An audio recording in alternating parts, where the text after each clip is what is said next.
Welcome to Rewinding Founders, a show where we talk to founders and entrepreneurs about the very early days, honestly and openly, so everyone can see what it's actually like to start something new.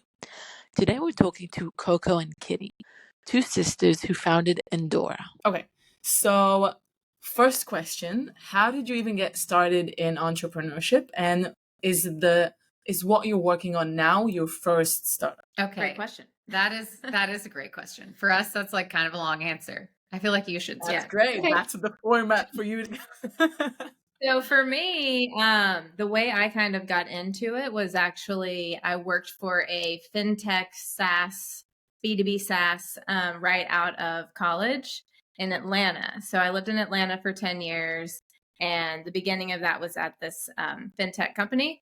And they had just received a round of funding and were hiring up. And I think I was employee 40, but I was one of the first to kind of start working on their product management team. So it was prior to kind of this team forming, it was more of like the founders working directly with developers on requirements and all of that. And so as this team started to get built out, that's when I came on board. And so I did a lot of like customer service, product management, kind of a little bit of everything because it was still so early. And that's kind of how I got my feet wet in the software, the tech startup world.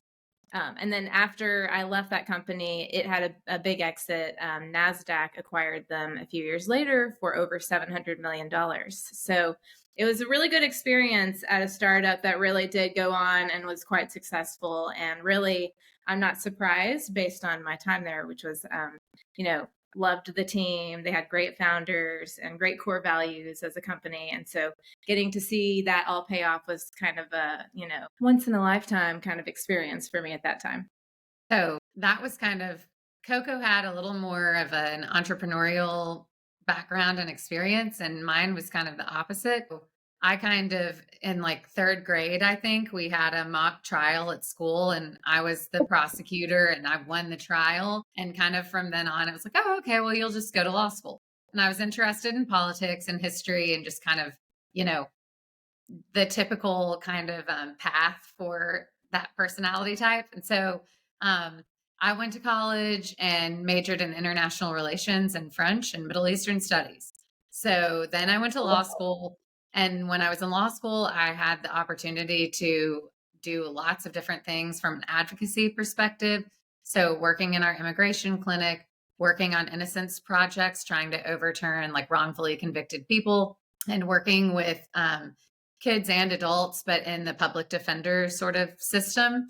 And so after all of that, I was really struck by like, okay, I basically had gotten a sort of front row seat to what actually practicing was going to be like. And I knew that if I was going to practice law, it would be in some kind of defense and probably for indigent clients. But the summer that I worked for the public defender in DC, I lived with my best friend and he worked on the Hill for a member of Congress. And we had very different lifestyles that summer. I loved mine, but I recognized that working on the Hill might be like really fun, but also I wasn't going to be that satisfied, representing people who at every turn you could see were really victims of a lot bigger picture and the system, if you will. And I wanted to understand like, well, how do we actually change that? And so then I went into politics and did that for a long time and then did nonprofits and then kind of did my own consulting. And then Coco and I knew like this whole time that we wanted to work together. And so during all of this, we both have kids, we both are living in different places. And we did have a few little like, I would say like we dipped our toe into the entrepreneurial waters as much as we could with like what we were juggling at that time. And I think at some point, I recognized that, wait a second, like I think I'm probably meant to be an entrepreneur. I know she's always wanted to be one.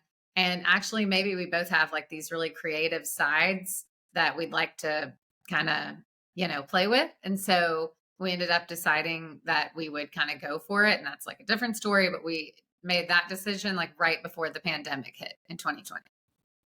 Wow. When you So there say you that, amazing. It's a very diverse background to combine the Yes. That's amazing. When you say that you like juggled a bit of smaller entrepreneurial things, like, do you have an example of something that you did? Sure. I would say so at, when we were starting to dip our toe in the water was, when social media was kind of taking off. And so that was providing a lot of opportunities to test different, business ideas by just like throwing up a Facebook page and, doing, sending people to it. And Weebly. Weebly, You could all of a sudden build your own website. there are a lot of no-code tools that made it really easy to then kind of like, okay, well, let's just kind of do this for fun and see what happens. And so it wasn't something we ever attempted full time. It was more like a hobby and fueled by like Shark Tank and Tim Ferriss's The 4-Hour Work Week and things like that. Just started exploring all the little elements of running a business and how to get customer, feedback and, early and, one of our earliest businesses, it spoke to our childhood where we grew up in Singapore, spent a few years in Singapore as kids. It was something that was sort of a nod to that, but as well as just we wanted to play around with branding and seeing what it would be like to work with a manufacturer. And we actually found a manufacturer over in Thailand who made they're called elephant pants. And at the time, those really weren't a thing. They were kind of like yoga style, but kind of unique prints. But they really reminded us of our time growing up in Singapore. And it was something that we just kind of had fun with. So we kind of created our own little like fashion line of these elephant pants and so cool.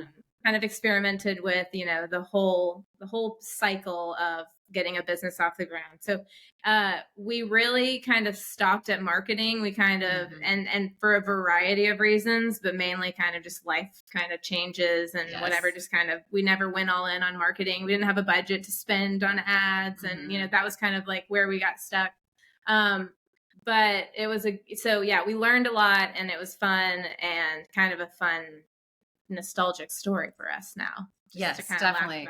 We marketed them as pedicure pants. So like comfortable pants you could wear that were cute and then like easy to like, versus jeans, if you will. You could easily pull up the ankle and, get a pedicure and might we add that I can't remember the company name, but a company went on Shark Tank with these pants like after we did this. The same manufacturer, like the same thing.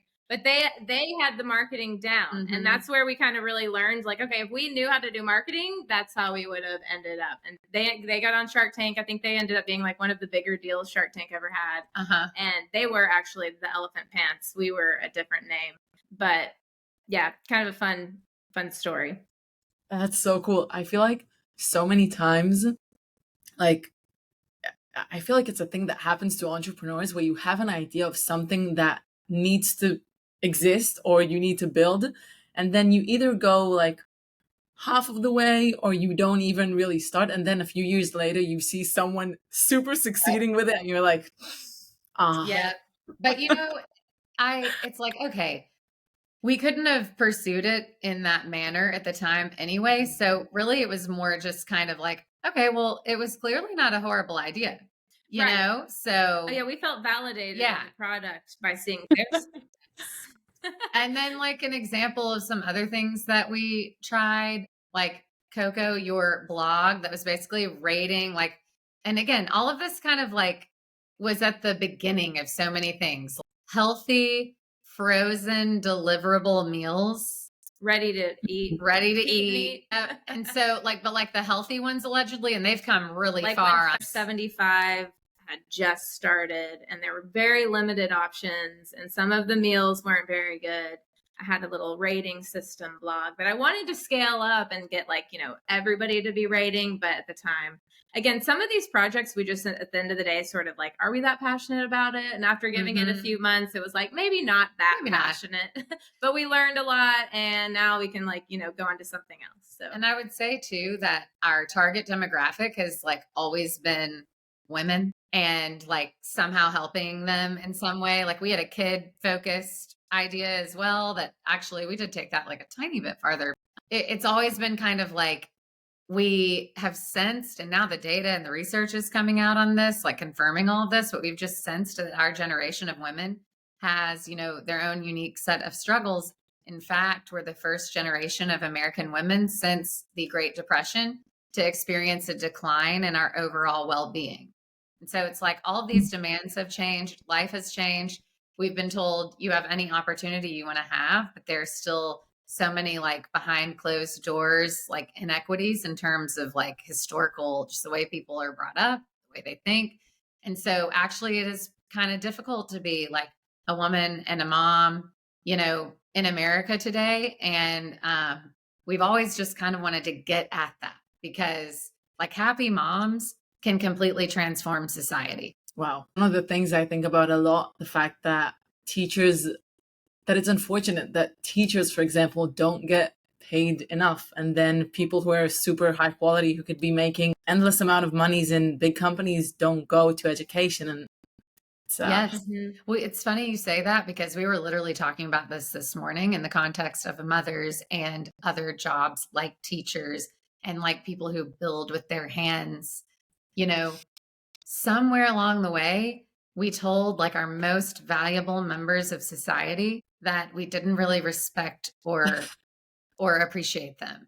Like somewhere along the way that happened. And We're again, taking that's them for granted. taking people Big for time. granted that, if they like, why not show them, hey, you are literally the bedrock of our foundation. So we should be like paying tribute to you.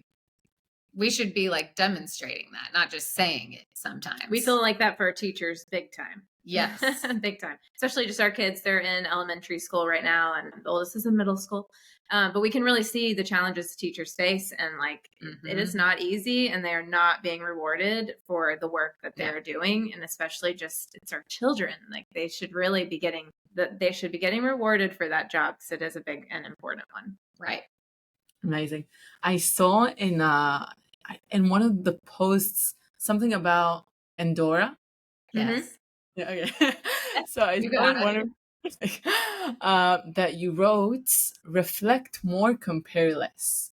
Where does that come from? Like, how did you get to that sentence? And maybe like tell us a bit about where that idea specifically came and why, unlike some other ideas, you decided to go further with this one. Okay. I'll say something, then I feel like you should answer that. Okay. That's cool, Coco. Yeah. Well, so the statistic I mentioned about American women and our mental well-being, declining for the first time since the Great Depression, one of the top factors for that in this research report was social media use. And so while it's been really great, and I mean, look, here we've connected and like how fun and cool is that? So we're not anti-social media. However, it's actually been, had quite the detrimental effect. And that's just what the research is telling us. And a big reason for that is because when people are spending time comparing themselves to others and spending time in that mindset, it's bad for their mental health. And when you're spending time reflecting, and this is where the science of our app comes in, like the actual science of nostalgic reflection, not only can you kind of experience restorative effects like decreased anxiety, decreased feelings of, loneliness, but also expansive effects. So connecting with others. And it's a unique tool in that way. And also like being able to become more optimistic about your future and become inspired to build a better future. So all we're saying is, hey, you don't have to get off of social media. I mean, social media has changed my life for the better in so many ways, but comparing less and reflecting more will completely change your life. We're all about balance. And so, I think we're trying to help people with a habit that we know is not always serving them and trying to balance it out. So if you're going to spend time over here, also make sure to spend a little time over here. So in the comparison, the reflection kind of make sure you have both of those going. I think you said it great of how we kind of came to that is really just trying to come up with, we call it an antidote to the comparison mindset and anxiety and the depression and the loneliness and all of that comes along with extended social media use. The antidote really actually lies in this reflection. And again, the restorative and expansive qualities of reflection are pretty undeniable, and that's like the scientific evidence of like the outcomes of that process. And so that's what we're really leaning into.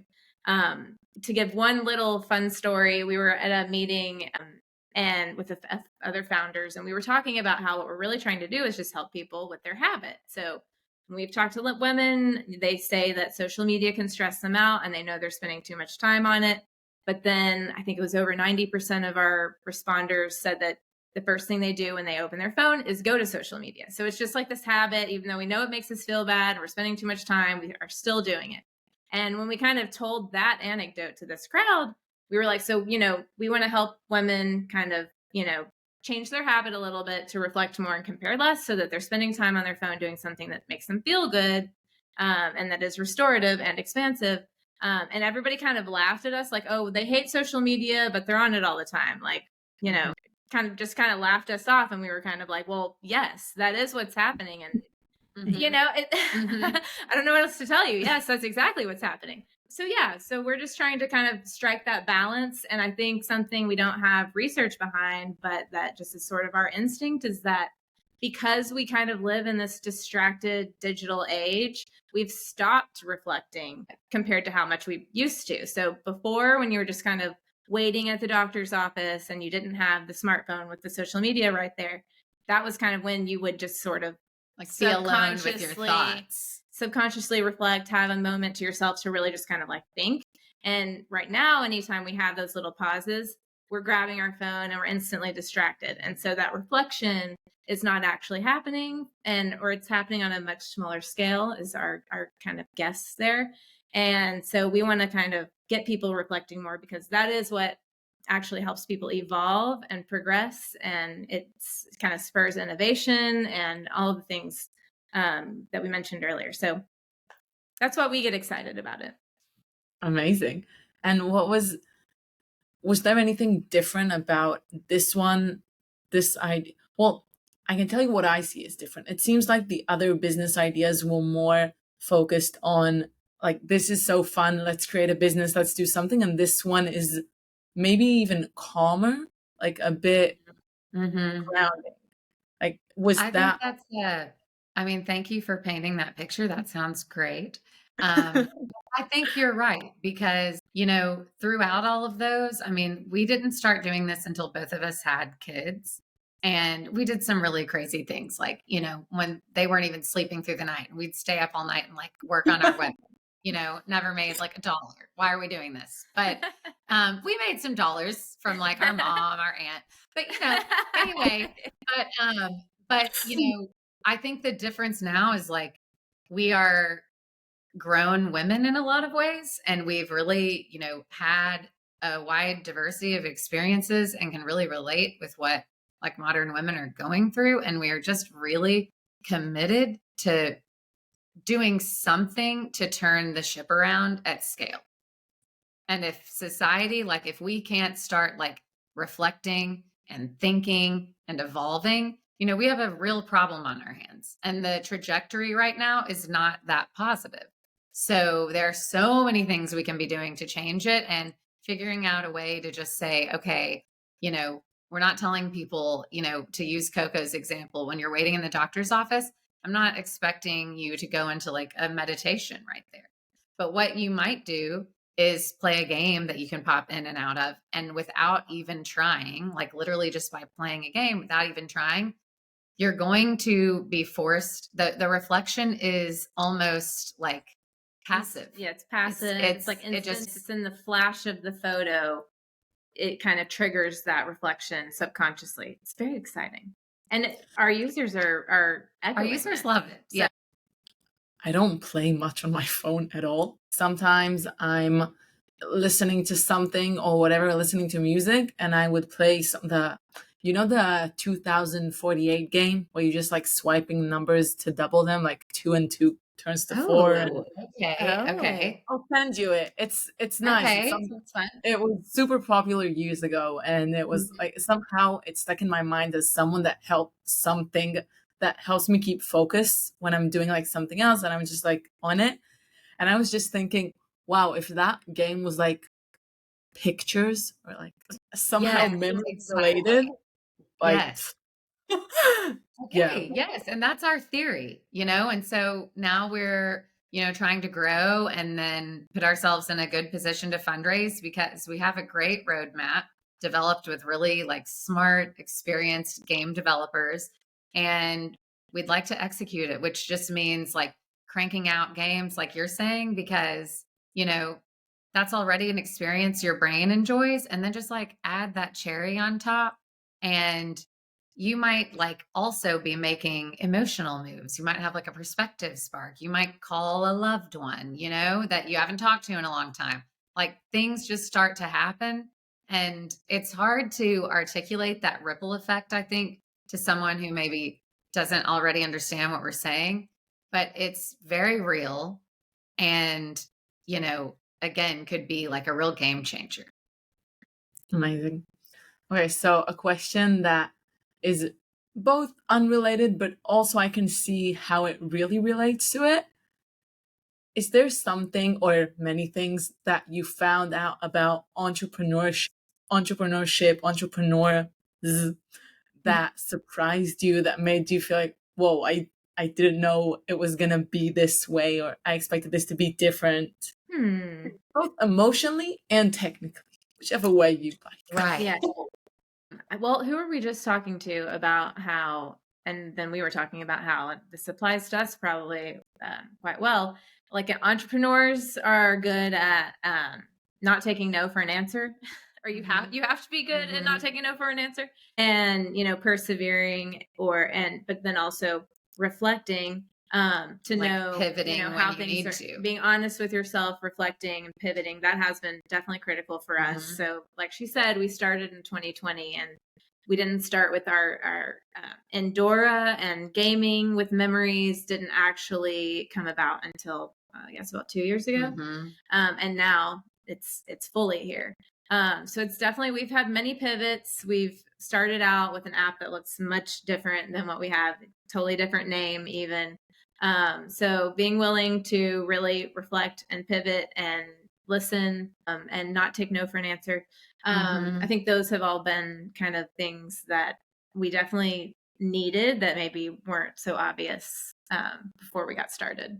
And I would add to that, having like come from a place where I had no real context for entrepreneur life, if you will, I really hadn't ever thought about it. And I definitely didn't have any context for like the tech startup world, for sure. Zero. And so I'm serious. So like starting kind of like, I just none, absolutely none. Like wouldn't have even known like, oh, we need to do it. I mean, I kind of knew about a pitch deck, but that was really it. And so like LinkedIn was kind of like a really good starting place in terms of learning the lay of the land, and also such an opportunity because we're out here in like rural East Texas.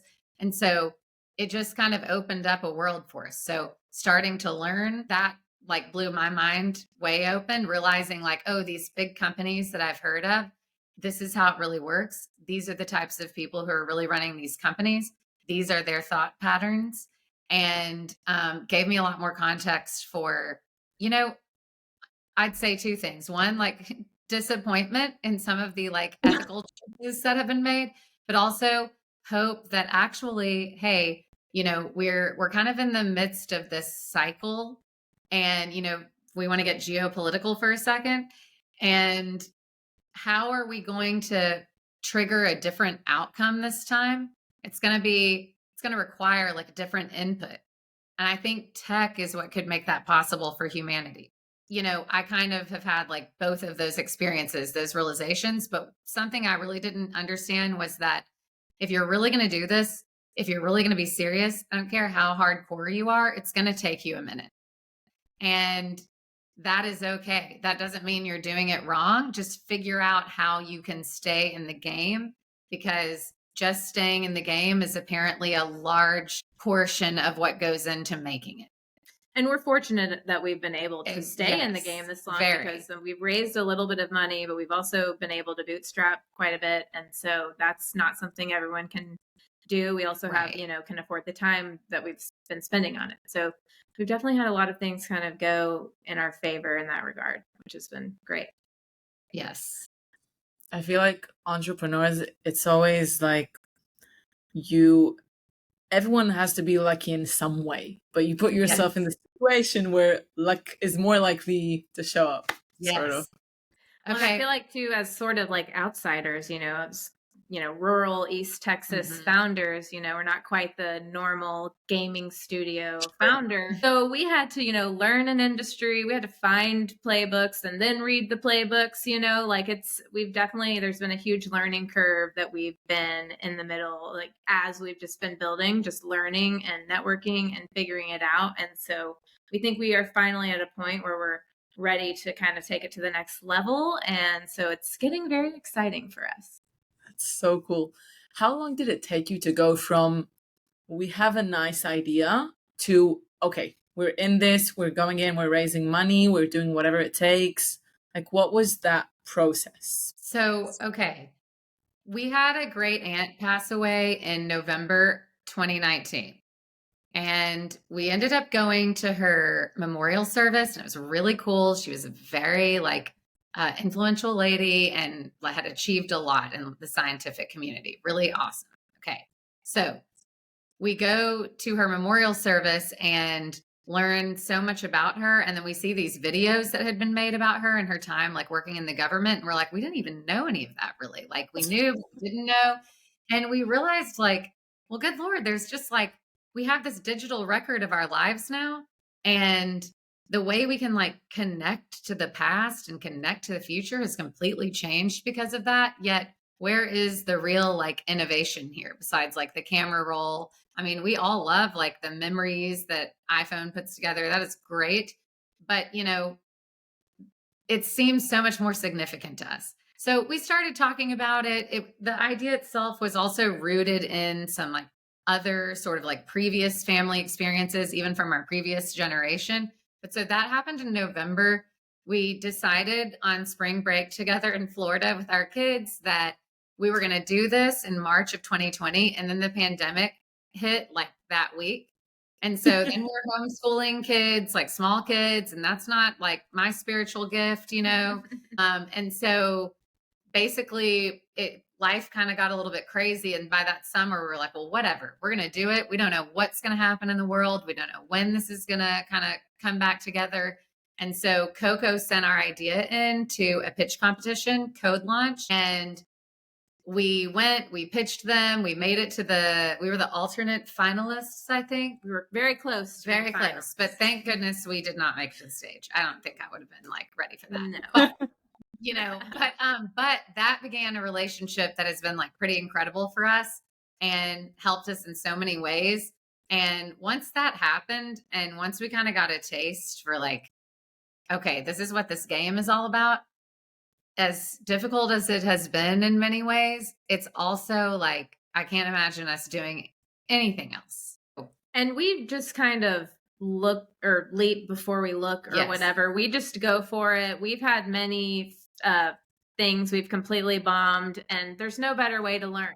There's really not. And I apologize. One day I'm going to put out a list of all the people I apologize to who had to suffer through one of those experiences. But honestly, you bomb once and then you kind of nail it the second time. And then you can just, take your lesson and I know it's send these people flowers about that 30-minute presentation. I didn't know it's supposed to be 2 minutes. But we've also along the way linked up with some really good mentors and advisors who we couldn't do it without and who we do listen to and lean on heavily. And they kind of know that we'll take advice. We'll kind of talk to people, put everything out there, and then we'll go dark for a little bit while we kind of process everything. We like to say we're running a simulation on a different plane, and then we emerge back to air and release it in this plane in real life and say, okay, here's what we've come up with now, and here's where we're headed. And so it's been a dance between, kind of putting our heads down, pivoting, coming back up for air, getting advice, feedback, talking to mentors, and then just kind of repeating that cycle. Mm-hmm. And here we are. I'm going to assume that because you're starting something that is, I think a lot of people would say a nice to have and not a new fintech company, Right. then I'm assuming you received some criticism along the way. And how do you keep yourself? Yes. Oh, yeah. How do you keep yourself both motivated and also differentiate between what is helpful, good criticism, things you should think about, and what is just, something you can say, okay, thank you, and goodbye? Okay. Yes, that's a great question, because definitely I think your read on that is accurate. One thing that we like to say is, and I don't know who I'm supposed to attribute this to, but we're not here to be right. We're here to get it right. So we're seeking the truth so that we can advance to the next level, essentially. So that's one thing, is just having that mindset. I think, I can't really underemphasize or overemphasize enough, how I think us two being like sisters and having the relationship that we have helps with that process, because it's not like we're having to take it alone.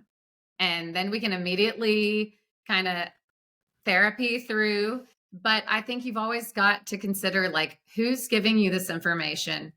What level of expertise do they have? Do they have any motivations for telling you this, that, or the other? And filter it through those lenses.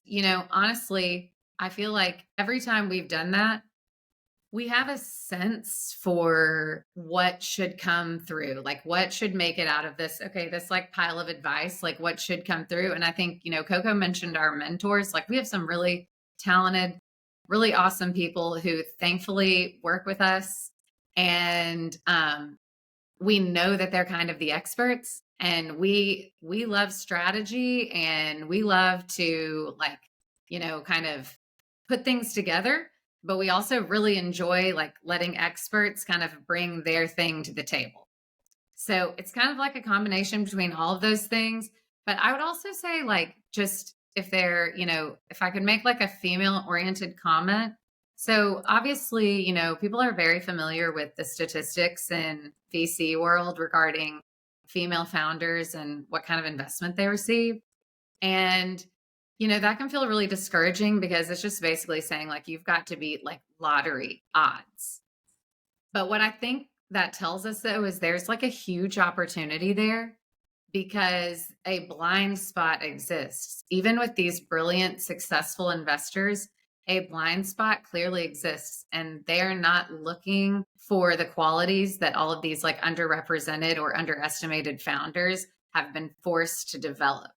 So I think actually we should all be really encouraged to to go for it, and recognize that the only way you're going to get there is by going outside of the box. So you might as well just go ahead and do that. I mean, I think that's what we've decided. That's what we're going for. We're definitely outside of the box. Yeah. Also, as a female founder, you're often almost the only woman in the room. It's just a thing. But I also think there's a bit of, I would even say it's a benefit of, they know that they're doing it, so they're looking for women in a lot of cases. And you have women accelerators, then you have women whatever, and then you can play with it. You win some here. Exactly. Where are the opportunities? Okay, a book that I really love and have read twice is Mae Musk's A Woman Makes a Plan. And I really think about it a lot in the business sense. And it's kind of look, whatever you've got to work with it, and just make a plan and figure out what you can leverage, rather than feeling well, dang it, I'm a woman and rats, Right. It's actually, no. If you've got something you can work with, probably think about what that is. And again, yeah, it's an opportunity, because if you can understand how that world thinks and what kind of patterns they're used to and looking for, then you can be strategic. And a lot of these people, they really love to play poker. And we had an amazing experience with a group of women playing poker. And what is the name of the group, Coco? Martina Welkoff was involved, who is a lady we love in the LinkedIn. It was a Purse Lab. I think it was a few groups together. Yes. And there's a Poker Power. I think it was sponsored by Poker Power. Poker Power. And they teach female entrepreneurs, they might be really interesting people to talk to, but they teach female entrepreneurs to play poker. And there's like a really great deck they go through just that will have you convinced that actually this will really benefit you in your entrepreneurial journey. And so I think that's another thing to think about. Like, just recognize that, like, hey, certain groups are playing by certain rules and it's not personal to you, but just figure out what the rule book is, and then just strategize using that framework. And again, look, we're still, on our way up. So maybe this is all just crazy nonsense, but again, it's what we're going with. Women, so We're just crazy. Don't listen to us. I'll say too, I've kind of experienced that thought was interesting as women was, anytime it seems to be somewhat of a repeating thing that if you talk about having this mission of we want to help people reflect more and compare less, that we should be a nonprofit, which really is confusing to me because I don't know why the assumption is that you can't make money and have a mission like a North Star that's like, oh, that the outcomes of this product are going to be really good. Right. And I think that there is a little bit of, and they'll just tell you, they just want to know how they're going to make money. And I feel like we've gone a little too far in the greed direction, and there definitely needs to be more mission and outcomes assessed in the ways that people are making all of this money. And but also recognize that we're combining games and memories, and we're doing it in a casual mobile gaming format, and mobile games make actually a ton of money. So why would we label ourselves a nonprofit just because we're trying to help people reflect while they're doing it? So that's kind of I feel like an interesting thing that I don't think I completely saw coming. And that's happened to us a few times where, you mentioned the mission and people either tell you lose the mission because investors are going to think you're going to care too much about the mission and you'll get distracted from making money, or they'll just say, or like, this is great, or good nonprofit, for y'all. you should consider nonprofit. So it's kind of like, those are the options. And it's really feels like it's because it's like females pitching the idea that it's not like, And as someone who has run a nonprofit, I feel like everyone making that suggestion, like, I'm not sure any of them have ever actually had any experience in that world, because I'm like, no, guys, this isn't a nonprofit. Quite different from a nonprofit. No. So it's interesting. I'm wondering if women get that comment more often, because I can tell you that I got that as well. And I was trying to help people find relatively cheap accommodation in big cities, which would like Airbnb does not that a too. nonprofit. Yeah, like Airbnb's not a nonprofit. Right. Something about it being right. What you say? I said like Calm. Calm is, one of the biggest meditation apps. It's like, is anyone telling them like, y'all should just be nonprofit? Right. You're just too mission oriented. You're trying to help people. I don't know. That's so funny. I feel like I wouldn't want anyone to ever get discouraged by that, because it's like, just because someone's saying that to you, doesn't mean that it's something you have to internalize. And it's definitely not a comment on anything that you really said or did or didn't say. It's just more like, okay, you have a mission and you're a female, you might be more likely to get that comment. So just brush it off. Well, and also it feels very important for us to like lean into our mission, actually, because it is the driver that is keeping us going. It's because we actually think we can impact the world at scale in a positive direction if we can get them reflecting even like this much. And so that's what like fuels our passion to stick with this and keep iterating and keep pivoting. And that seems like a significant factor to know about a founder and about why a business exists. And I think also significant in that, like, we want to connect with other, with investors who are also on board with that. So there's no reason to hide it, even if you're getting feedback that isn't like that positive about it. If you can understand, again, like who's telling you this and where they're coming from, and recognize that it's really not personal. Yeah, and I Yeah. think that is, it's just helped us hone, like, okay, who do we need to actually find who might actually help us, take this to the next level? And it is going to be someone who cares about the mission. And if they don't care about the mission, we don't want them as an Right, we're not a investor. good fit. Yeah. But we wish them the best. It's true. we If you don't do. come as you are, then you get people who don't match who where Exactly. you want to be. Amazing. Exactly. It's great. What was um what was one small win you had along the way that you felt like, wow, like this is so amazing. This moment I'll remember forever. But it wasn't necessarily Oh, something so big. okay. I think I would say when we got the investment from the founder, I think because for us it just represented like we're such a departure from the norm, and 2 years prior to that, like I didn't even know what like a pre-seed round was. And we had just worked so hard, and we worked really hard in the accelerator, and they were great. We got just such helpful feedback, and then so we pitched, but we always kind of go into things thinking like, well, whatever's going to happen is going to happen. But when like J Cal was like, Endora, we were like, what? And then, Mike Savino was Endora. We're like, are we hearing this correctly? yes. And like Okay. our kids were watching live. So like they were really excited. We were somewhere not where they were. Yes. But they were watching on their own. So it was just really fun because obviously like our poor kids have to hear about Endora all the time. Exciting for them to be able to like conceive of like, oh, hey, that's a win. And then And for us, that was like the big leagues for the, that phase of the journey, right? Yes. Like, Jason Calacanis has a pretty big deal. And he's up there in terms of, what Silicon Valley kind of has for accelerators at our stage. And was a willing pretty successful investor. Take, to actually listen to us as two outsider founders from that network. So that was pretty cool for us. Yeah. And it really did kind of open another, like, I feel like it was sort of like, oh, now we get to see into this other level. And so I think like in that sense, what they're providing to people is pretty invaluable. But especially for us, because when we first stumbled on Jason Calacanis was LinkedIn. And I was like, Coco, you got to check this guy out. Like he really like, he is all business, and like everything he says just makes like a lot of sense to me. And that was before they even had the accelerator. So we started following him.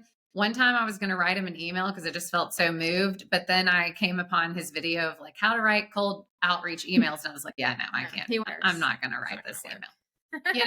So it was just cool. It was interesting to be able to like kind of put somebody on a vision board, if you will, and then get there.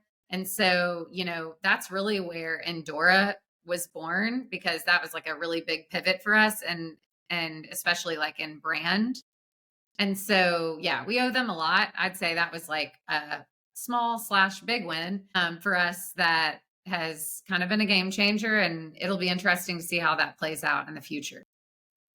Amazing. That sounds so exciting to be in that situation, and just like there's now and there was before. It's like Totally.